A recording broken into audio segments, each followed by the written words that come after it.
only difference between you and the person living the life that you want to live, making the kind of money that you want to make, is the fact that they are willing to get out of their comfort zone. It's their discipline, it's their consistency, it's their ability to feel the fear and still take action anyways. And these are all things that you can cultivate in yourself right now for free. That is the only difference between you and the people that are doing and living the life that you want to live. That is the only difference between you and all of the rich and successful people that you see online, that you see on YouTube, that you see on Instagram.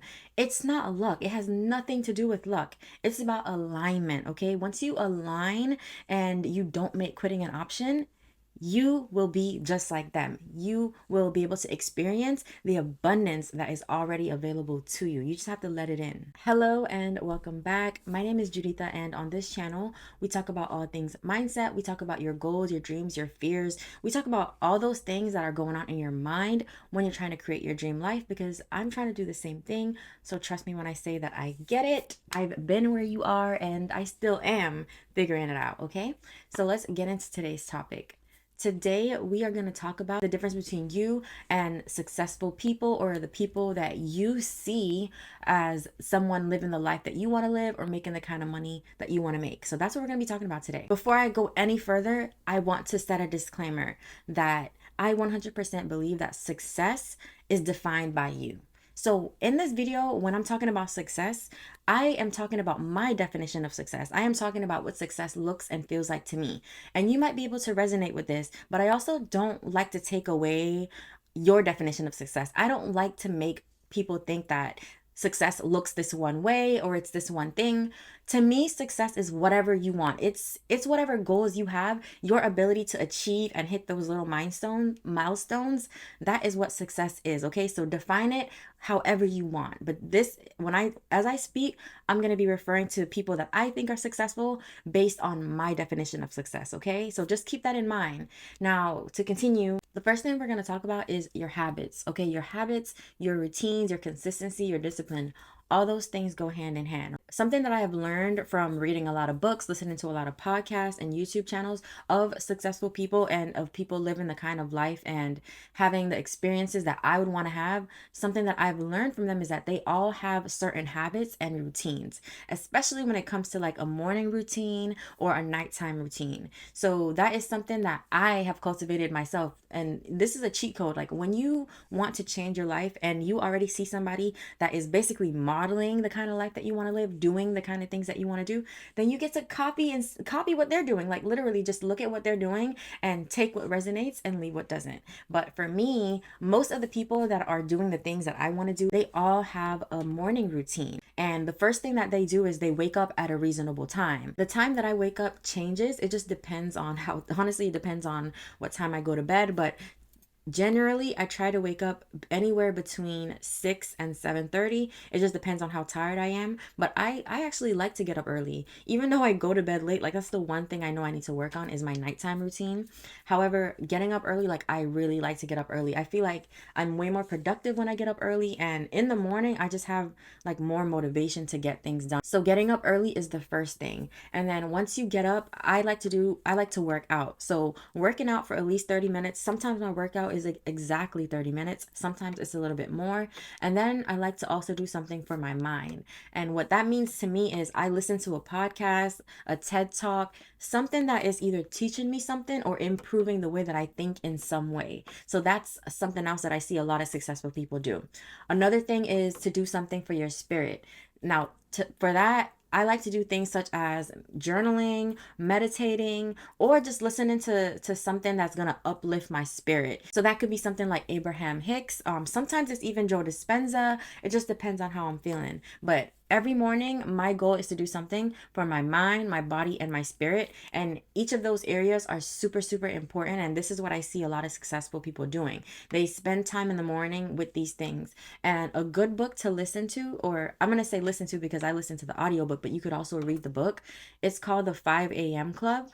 And when I read that book, I did try to get up at 5 a.m. and I did do it for like a couple of weeks, but I realized that waking up at 5 a.m. was just not my thing. It was really hard for me to do. So that's why I get up between the times that I get up in now. But If you can get up at 5 a.m., great, but I don't want you to feel like you have to have this perfect morning routine where you get up at the crack of dawn and you do this XYZ. Like, it doesn't have to be perfect, especially in the beginning when you don't have discipline, because my routine wasn't always like this. Like, it took me some time to get used to waking up every day and working out. Like, that was a big one. But now I can do it easily. Like, even on the days when I don't feel like it, even on the days when I don't feel like working out, there's just something in me that's so used to working out that I will still get on the mat and do it anyways. Like, I'll give 30 minutes and I'll try to do my best in those 30 minutes regardless of how I feel. So it's the same for you. Some days you're not going to feel like it, but if on those days when you really don't feel like it, if you're able to push yourself just a little bit more, just a little bit, like if you're able to tell yourself, I don't feel like it, but I'm going to do it anyways, like that is what's going to help you grow. And that is going to also work on your resilience. It's going to work on your ability to do hard things. I don't know if you've ever heard this saying before, but how you do anything is how you do everything, okay? So if you start to work on how you do things in the little ways, if you start to work on your ability to do the hard things when it comes to working out, when it comes to making yourself read a couple pages a day, you will be able to do the hard thing when it comes to bigger things in your life. And that's just how it works. Like, if you can learn how to be decisive on the little things, like what you want to eat, what you want to wear, what time you want to get up, if you can learn to be decisive in those little ways, then when you have to make bigger decisions, that muscle of being decisive has already been worked out and it'll be easier. So I hope that makes sense. How you do the little things will reflect on how you do the bigger things. So that's the first thing. It's your habits, your routines.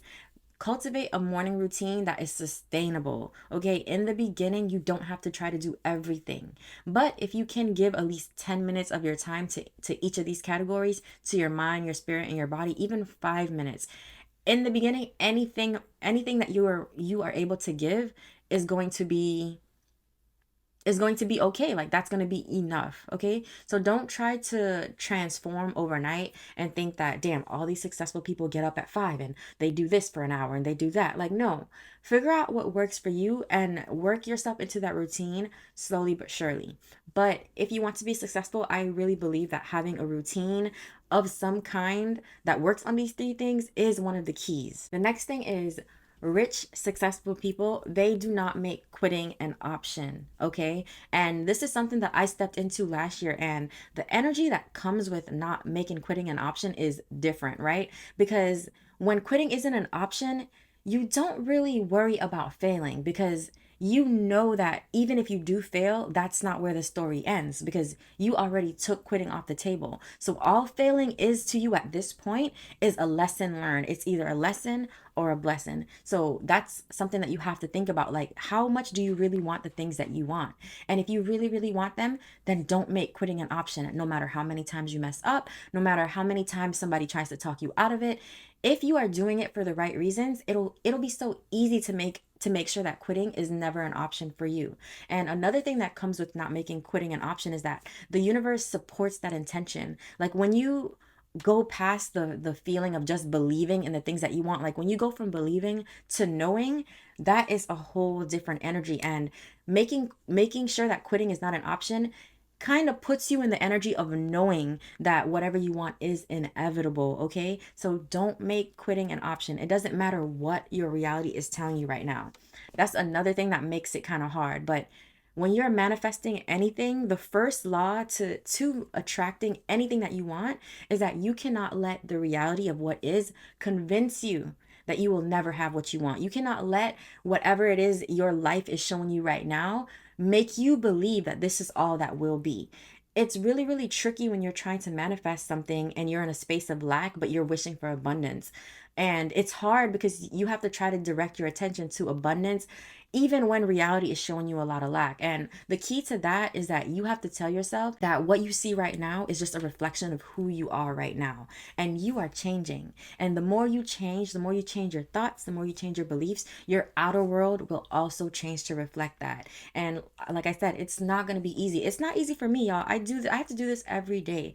Every morning that I wake up, I make sure that I listen to something that is reminding me of how powerful I am, that is reminding me of the power that I have to choose what is happening in my life, right? And I also have to listen to things that help me be okay with the uncertainty of it all, right? This is a message I've been receiving a lot lately, like everywhere on my Instagram, just in the books that I'm reading, in the podcast that I'm listening to. I keep getting this message that uncertainty is good. Like uncertainty just means that there's a million and one ways that the universe can surprise you, right? It's like I'm kind of getting a message to not be afraid of it, to embrace it even, and to just make it feel like a more normal part of life. Like being uncertain about exactly how things are going to unfold is okay. It's normal. And when you normalize that, that also makes it easier for you to not make quitting an option, because you don't always have to know everything. But one thing that I do realize is that when I get a vision or an idea to do something, I can see it clearly how it'll work out. I can see that clearly. The part that is not so clear is exactly every step that I have to take to get there. But I have grown to realize that when you focus on who you need to be, the how comes. How you're going to do it will come. You just have to focus on, who do I need to be right now? How do I need to think right now? The version of me that has already accomplished this, what would they think? What would they do? What choices would they make? And when you step into the identity of that accomplished version of you, the how comes easier, okay? So keep that in mind as well. The third difference between you and the rich and successful people around you is that they have cultivated a mindset of abundance, a mindset of being able to face their fears, a mindset of resilience. Like, it is their mindset in general, okay? It has nothing to do with luck. They are not luckier than you. It doesn't matter what circumstances that they were born in compared to the circumstances that you were born in. It doesn't matter.